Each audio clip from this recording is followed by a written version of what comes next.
आपके किसी प्रश्न को पढ़ने की स्पीड कितनी है, उससे आप तय करें कि आप कितने प्रश्न करना चाहते हैं अटेम्प्ट। कह रहा हूं कि तुक्का बहुत वैज्ञानिक वस्तु, इसमें हंसी आती है पर दरअसल ये बड़ी गंभीर बात है। हंसी आपको तुक्का शब्द से आ रही है, दरअसल मैं बताना चाह रहा हूं कि तुक्का बहुत वैज्ञानिक वस्तु है। तुक्का बहुत यादृच्छिक या आर्बिट्रेरी मामला नहीं है, तो बहुत वैज्ञानिक चीज है। चलिए हम समझने का प्रयास करें। जैसे जनरल कैटेगरी में मान लीजिए कि आप एग्जाम दे रहे हैं और आपको 110 या 112 मान लेते हैं, 56 प्रश्न आपके ठीक होने चाहिए। आपका स्कोर 112 हुआ और आप प्रीलिम्स में क्वालिफाई हो गए, ठीक है। अब 56 प्रश्न आपके सही हैं, इसका मतलब है नेगेटिव मार्किंग हटाने के बाद इतने सही हैं। जो यूपीएससी का नेगेटिव मार्किंग का तरीका है वो बड़ा ही सिस्टमेटिक तरीका है। नेगेटिव मार्किंग का मेथड संक्षेप में समझ लें, बहुत वैज्ञानिक है। उसका फायदा क्या है, नुकसान क्या है, दोनों बातें स्पष्ट होनी चाहिए। मेरी जनरल सलाह ये है कि तुक्का जम के लगाइएगा परीक्षा में, लेकिन मैं उस सलाह पे आने से पहले वजह समझाना चाह रहा हूं आपको। और ये सलाह सबको नहीं है, किसको नहीं है ये आपको खुद जज करना है अभी की बात सुनने के बाद। जनरल सलाह यही है। लेकिन नेगेटिव मार्किंग का यूपीएससी का बड़ा सरल सा नियम है कि अगर आपका एक प्रश्न सही हुआ तो उसमें 2 नंबर मिलेंगे, और यदि आपका एक प्रश्न गलत हुआ तो उसमें सही होने पर मिलने वाले अंकों का 1/3 कट जाएगा, तो 2/3 आपका माइनस हो जाएगा। 2/3 का सरल सा मतलब क्या हुआ, कितना हो जाएगा, 0.66 नंबर आपके कट जाएंगे। अब इस तरह से बात समझना मुश्किल लगता है, इसको हम सरल भाषा में समझते हैं। मान लीजिए कि आपने पेपर देखा, उसमें प्रश्न क्रमांक 1, 2, 3 और 4, आपको चारों का अता पता ही नहीं है बिल्कुल भी। आपको यह भी नहीं समझ में आ रहा कि ये वही पेपर है जो मैं देने आया था, कोई और पेपर है, समझ नहीं आ रहा है, कुछ भी नहीं पता आपको उसके बारे में। ऐसे 4 प्रश्न हैं। यूपीएससी ये नहीं चाह रही कि तुक्का मारने वालों को नुकसान हो। कहीं कहीं नेगेटिव मार्किंग का पर्पस क्या होता है कि तुक्का लगाने वालों को नुकसान होना चाहिए। यूपीएससी केवल ये चाहती है कि तुक्का लगाने वाले को फायदा ना हो। मैं उम्मीद करूं कि आप दोनों का अंतर समझ पा रहे हैं। तुक्का लगाने वाले को नुकसान हो ये मंशा नहीं है, तुक्का लगाने वाले को फायदा ना हो मंशा ये है। कैसे ये मंशा है, सिंपल प्रोबेबिलिटी है कि चारों प्रश्नों में 4-4 ऑप्शंस हैं और आपको एक भी नहीं आता है। आपने पहले प्रश्न में 4 में से रैंडमली कोई भी लगा दिया, सही होने की संभावना कितनी है, 1/4 है। आपने चारों प्रश्नों में तुक्का लगाया, सही होने की संभावना कितनी है, 1/4 है। सिंपल लॉ ऑफ प्रोबेबिलिटी कहता है कि आपका 1 ठीक होगा, 3 गलत होंगे। 1 ठीक होने से 2 नंबर मिलेगा, 3 गलत होने से 2 नंबर कटेंगे, और इसका मतलब है कि आप 0 के 0 हैं। अगर आपने 4 प्रश्नों में तुक्के लगाए तो स्कोर आपका 0 ही रह जाएगा। इसलिए इन्होंने जो नेगेटिव मार्किंग की कसौटी रखी है कि 3 गलत प्रश्नों पर उतने ही नंबर कटेंगे जितना 1 सही होने पर कटते हैं, इसके पीछे का आर्गुमेंट ये है। इसका सरल सा निष्कर्ष है कि तुक्का लगाने से फायदा हो ना हो, नुकसान तो नहीं होता है। एक निष्कर्ष तो निकलता है ये वाला, नुकसान तो हो ही नहीं रहा इससे। अब भगवान करे कि मान लीजिए तुक्का लगा 2 ठीक हो जाए बाई चांस, सोच के देखिए। अगर ऐसा हो जाए, मान लीजिए अगर ऐसा हो जाए, 2 सही होने पर इसको 4 नंबर मिल गए, मिले ना, जबकि 2 गलत होने पर इसका जो कटा है वो केवल 1.33 कटा है। और इसका मतलब ये हुआ कि अब ये बराबर नहीं है, अब इसको 2.67 मार्क्स का शुद्ध लाभ मिला है, केवल इस वजह से कि इसने 4 में से 2 तुक्के सही कर दिए। आप मेरी बात समझ गए। और यदि कोई तुक्के में इतना माहिर है कि 4 में 3 ठीक कर दिए उसने, 6 नंबर मिले, नुकसान कितना का हुआ, केवल 1 गलत, 0.66, 5.34 का उसको शुद्ध लाभ मिला। और असली बात यह है कि अगर आपको प्रीलिम्स क्वालिफाई करने के लिए 56 प्रश्न करने हैं, मेरी समझ में यूपीएससी देने वाले 5 लाख लोगों में से मैक्सिमम 5 ऐसे होंगे, या बहुत मानूंगा तो मान लूंगा 20-30 ऐसे होंगे जो बिना कोई प्रश्न गलत किए 56 ठीक कर सकते होंगे। इस एग्जाम की नेचर, मतलब अगर आपने एग्जाम दिया है या कम से कम मॉक टेस्ट ठीक से दिया है तो आप समझ सकते हैं। कोई अगर ये कहता हो कि मैंने 56 प्रश्न किए, 56 के 56 सही किए, बाकी को हाथ ही नहीं लगाया, सब हवाई बातें हैं। जितने अच्छे लोग हैं उनमें से अधिकांश 40-45 के बाद बोल जाते हैं। 40-45 तक हो सकता है कि हाँ ये मुझे आता है, ये 3 कथन है, तीनों मुझे आते हैं, ये सही होगा, ये गलत होगा, एकदम एग्जैक्टली बता देंगे। 40-45 के बाद तो एक गेम चलता है, गेम ऑफ एलिमिनेशन, जिसको हम सीधी भाषा में बोलते तुक्के की प्रतिस्पर्धा। ज्यादातर सफल लोग वही हैं जो तुक्का अच्छा लगाते हैं। अरे पढ़ते तो अच्छा है ही, अच्छी पढ़ाई के साथ साथ अच्छे तरीके से तुक्का भी लगाते हैं। तुक्का कैसे लगता है उसको समझे। तुक्का शब्द थोड़ा हास्यास्पद है, उसके पीछे की जो गणितीय विधि है हमें वो समझने की जरूरत है। अब अपने 56 की 112 है। एक तरीका और है, आप इसमें 4 प्रश्न जोड़ दीजिए कि आपने 60 प्रश्न सही किए, 12 प्रश्न गलत किए, तो भी आपका स्कोर 112 ही रहेगा। कितना सरल है। अगर 56 प्रश्नों से 112 मिले, आपने 4 ज्यादा सही कर दिए और 12 गलत कर दिए, 4 सही से आपको उतने नंबर मिलेंगे जितने 12 गलत होने से कटेंगे, आपका स्कोर उतना का उतना रहेगा। इसका और भी तरीका हो सकता है, आपने 65 प्रश्न सही किए और आपको 30 प्रश्न, 30 गलत करने का ऑप्शन मिलेगा, 56 चाहिए ना, नहीं 27 प्रश्न गलत करने का विकल्प आपको मिल गया और उसके बाद भी आपका स्कोर कितना है, 112 है। मैं दावे से कह रहा हूं कि अगर कोई कहता है कि मैं 56 ही करूंगा और 56 ठीक कर दूंगा, तो वो या तो झूठ बोल रहा है या मजाक बना रहा है। वो दरअसल इनमें से कोई ना कोई ट्रिक चुनेगा कि 60 सही करने हैं, 12 गलत करने हैं।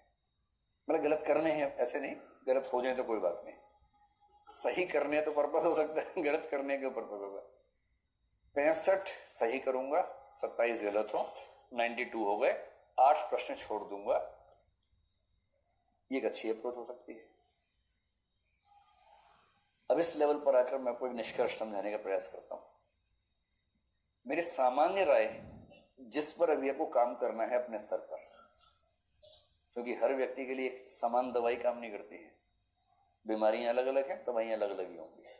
सामान्य राय में बता रहा हूं, सामान्यतः कम से कम 80 से 90 के बीच में प्रश्न अटेम्प्ट कीजिएगा। इससे कम करेंगे तो ज्यादा संभावना है कि प्रीलिम्स नहीं होगा। और इसका सीधा सा मतलब है कि छोड़ने का मामला लगभग 10 प्रश्नों पर ही होगा कि 10 को आपने छोड़ दिया। छोड़ना केवल उन प्रश्नों को है जिनके बारे में आपको रत्ती भर भी नहीं पता है, कुछ नहीं जानते, ना प्रश्न समझ में आ रहा है, ना चारों ऑप्शन में से कोई ऑप्शन समझ में आ रहा है, कुछ हवा ही नहीं लग रही है उस प्रश्न की, उसे छोड़ दीजिए। ऐसे प्रश्नों की संख्या अधिकतम 20 होनी चाहिए, आमतौर पर 10, 12, 13 से ऊपर नहीं होना चाहिए।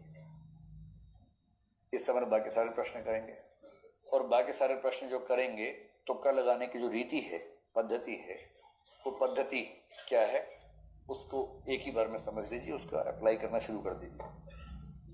जहां चारों विकल्पों के बारे में कुछ भी नहीं पता है, 4 क्वेश्चन मार्क दिमाग में है, उस प्रश्न को छोड़ देना है। कुछ नहीं पता आपको उसके बारे में, भले इस पे भी तुक्का लगाएंगे तो कोई नुकसान नहीं, क्योंकि 1/4 की प्रोबेबिलिटी से ना लाभ ना नुकसान की स्थिति अंत में आएगी। पर जब लाभ होना ही नहीं है तो टाइम तो वेस्ट हो ही रहा है, टाइम तो बचाइए कम से कम। ऐसे प्रश्न पूरे पेपर में 10-12 के ऊपर नहीं होंगे, शायद 5 भी ना हो, जिसमें आपको कुछ भी ना पता हो। जिस प्रश्न में आपको यह पता है कि इन 3 में से कोई उत्तर होगा, ये एक तो नहीं ही हो, एलिमिनेट करने का मेथड है।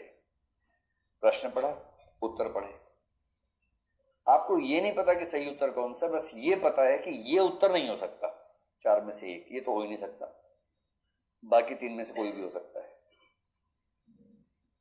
अगर आप इस मेथड से आगे बढ़ेंगे तो आपको फायदा होगा। कितना फायदा होगा अभी स्पष्ट करता हूं। अगर आपको पता है कि 2 ऑप्शंस तो पूरी तरह से गलत हैं, बाकी 2 में से पता नहीं कौन सा है, जैसे पहले में आपको चारों में नहीं पता था, अगले में 3 में से कौन सा उत्तर नहीं पता, एक पता है कि नहीं हो सकता है। तीसरी स्थिति में दो पता है कि नहीं हो सकते उत्तर, बाकी दोनों में से कौन सा, ये क्लियर नहीं है। इसमें तो आप मान के चले कि बहुत बड़ा फायदा आपको होगा, अति लाभ कर लीजिए। और बीच वाले में लाभ की स्थिति है, और लाभ की स्थिति कैसे, मैंने आपको समझाया था, अभी समझाया था, फिर से समझाने का प्रयास करता हूं। और जिसमें केवल एक पे है, बाकी तीन तो नहीं हो सकते चाहे जो हो जाए। ये वाला होगा या नहीं ये पता नहीं। तो वहां ये नहीं सोचना है कि ये तो बेईमानी के नंबर हो गए, मैं नहीं लूंगा बेईमानी के नंबर, वहां ये सब नहीं सोचना है। आपको पता है कि तीन उत्तर नहीं हो सकते। तो बहुत आसान सवाल पूछ लिया कि कोई एक कि भारत में ये खनिज कहाँ मिलता है, तीन ऑप्शन भारत से बाहर के दे रखे हैं। मतलब ऐसा सवाल नहीं आता है, लेकिन मान लीजिए कि ऐसा सवाल है, आपको उस खनिज के बारे में बिल्कुल नहीं पता कहाँ मिलता है भारत में, और आपको बस ये पता है कोलंबो में नहीं मिल सकता भारत के अंदर, और आपको पता है कि ब्राजील में भारत के अंदर नहीं मिल सकता, ऐसी लंदन भारत के अंदर नहीं मिल सकता। अब चौथा जो भी लिखा हो, उसके बाद मुंबई लिखा हो, बड़ोदरा लिखा हो, उससे क्या फर्क पड़ना है, शिवकाशी लिखा हो। जब आपको ये पता है कि बाकी तीन ठीक हो ही नहीं सकते, चार ही ऑप्शन हैं, तो वहां तो 100% सही परिस्थिति है। एक बार जल्दी से इन दोनों को स्टडी कर लीजिए। हम एज्यूम करते हैं कि 12 प्रश्न आपने ऐसे किए और 12 प्रश्न ऐसे किए, ठीक है। तो अब आप खुद इस फार्मूले का जवाब मुझे देंगे। मान लीजिए 12 प्रश्न ऐसे हैं, हर एक प्रश्न में आपको ये पता है कि ये उत्तर नहीं हो सकता, बाकी तीन में से कोई भी हो सकता है। तो प्रोबेबिलिटी के नियम के हिसाब से आपके उत्तर के सही होने की संभावना 1/4 है या 1/3 है, 1/3 है। और 1/3 का मतलब है कि आप 12 में से 4 सवाल सही कर लेंगे, 8 सवाल गलत करेंगे। क्या मैं आपको ठीक से समझा पा रहा हूं ये बात? ये मैं इसकी बात कर रहा हूं, सेकंड वाले की। 12 सवाल है, हर एक सवाल में आपको एक ऑप्शन के बारे में पता है कि नहीं हो सकता है, बचे तीन में तुक्का लगाना है। इस बात की संभावना 1/3 है कि आपका उत्तर सही होगा। जब 1/3 को आप 12 सवालों पर अप्लाई करेंगे तो इसका मतलब है कि 4 सवाल ठीक होने चाहिए, 8 गलत होने चाहिए। 4 ठीक होने से जो आपको अंक मिलेंगे वो होंगे 8, 8 गलत होने से जो आपके अंक कटेंगे वो होंगे 3.33। और इसका सीधा सा मतलब हुआ कि आपको 4.67 अंकों का फायदा यहां पर मिल जाएगा। ये है आपका नेट प्रॉफिट 4.67। ये कैलकुलेशंस बहुत मुश्किल तो नहीं है, आसान है, आपको सीसेट का एग्जाम देना ही है। अब इससे एक लेवल और आगे बढ़ जाइए। ये ध्यान रखना, 12 प्रश्न ऐसे होंगे तब इतना फायदा होगा, एक में नहीं होगा। क्या कुछ इतना ही आसान था, बस 12 प्रश्न हमने कल्पना कर लिए 12 प्रश्नों की। अब इस स्थिति में आप बताइए, जहां आपको 2 में से पक्का पता कि ये 2 आंसर नहीं हो सकते, बाकी 2 में से कोई एक है, आपने फिर 12 प्रश्न किए ऐसे। लॉ ऑफ प्रोबेबिलिटी क्या बोलता है, सही होने की संभावना कितनी है? 50%, 1/2, 0.5। इसका मतलब है कि 6 सवाल सही, 6 सवाल गलत। 6 सही में आपके नंबर कितने आ गए? 12। जबकि 6 गलत में कितने नंबर कटे? 4 नंबर कटे। और इसका मतलब 6 गलत का क्या हुआ, 2/3 के हिसाब से करेंगे ना तो 4 नंबर कट जाएंगे। और इसका मतलब ये हुआ कि आपको यहां पर 8 अंक का फायदा हो जाएगा। ये सारी कैलकुलेशंस मैं आपको इसलिए बता रहा हूं, कैलकुलेटेड रिस्क लिए बिना प्रीलिम्स क्वालिफाई नहीं होगा। अंधा रिस्क मत लीजिए। जहां कुछ नहीं आता 10, 12, 15 सवाल छोड़ दीजिए, जहां कुछ आता है कोशिश कीजिए। और जो मैं आपसे कहना चाह रहा हूं वो ये कि एक चीज होती है टेस्ट सीरीज, जो आप में से कुछ लोग करते भी होंगे। फिर क्या होता है कि पहले टेस्ट में सब लोग धूमधाम से आते हैं, उसके बाद संख्या कम होने लगती है। उनसे पूछो क्यों नहीं आ रहे, तो सर नंबर कम आते हैं, हम हतोत्साहित हो जाते हैं, इसलिए नहीं आ रहे। मैं आपको सलाह देना चाह रहा हूं कि टेस्ट सीरीज, पहली बात तो टेस्ट सीरीज जरूर करें। प्रीलिम्स के लिए टेस्ट सीरीज से अच्छा कोई उपाय है नहीं। टेस्ट सीरीज के नंबर मत देखिए अपने।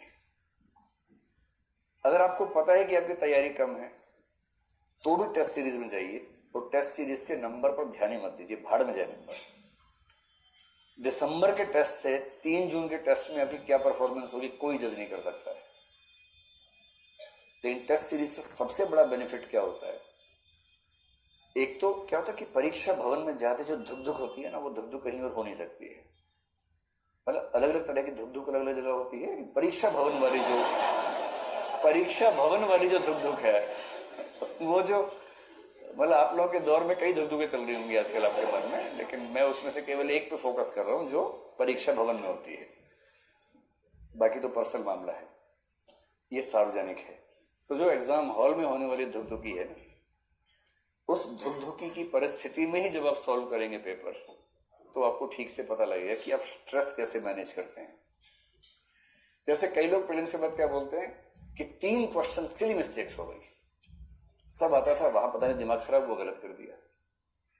ये इसका कुछ नहीं है, इसका मतलब एंजाइटी है, स्ट्रेस है, आप तनाव झेल नहीं पाते।